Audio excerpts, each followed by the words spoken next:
வாழ்க்கையில் பயம் இல்லாத மனிதர்கள் யாருமே இல்லை. ஆனால் பயம் வந்த நேரத்திலும் முருகனை நினைத்தால் என்ன நடக்கும் தெரியுமா? அதைத்தான் இந்த அற்புதமான பாடல் சொல்கிறது. பாடல்: அஞ்சு முகம் தோன்றின் ஆறுமுகம் தோன்றும், வெஞ்சமரில் அஞ்சேல் என வேல் தோன்றும், நெஞ்சில் ஒரு கால் நினைக்கின் இரு கால் தோன்றும், முருகா என்று ஓதுவார் முன். வாழ்க்கையில் பயம் வந்தால் யாரை நினைப்போம்? தமிழரின் நம்பிக்கையில் முதலில் நினைவு கருது நம்முடைய முருகப்பெருமான்.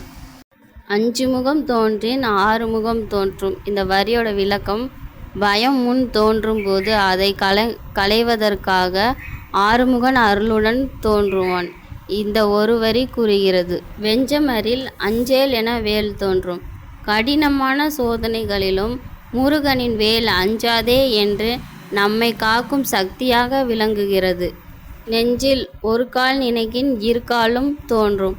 ஒரு முறை உண்மையுடன் நினைத்தாலே முருகன் முழு அருளுடன் நம் முன் நிற்பார் என்பதே இந்த வரியின் அழகான செய்தியாகும்.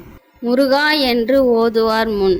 பயம் வந்தால் முருகா என்று அழையுங்கள். அந்த நம்பிக்கையே துணிவாக மாறும். முருகா சரணம். இந்த வீடியோ உங்களுக்கு பயனுள்ளதாக இருந்தனா லைக் பண்ணுங்கள், சப்ஸ்கிரைப் பண்ணுங்கள், உங்களுக்கு தெரிஞ்சவங்களுக்கு ஷேர் பண்ணுங்கள். வெற்றிவேல் முருகனுக்கு அரோகரா.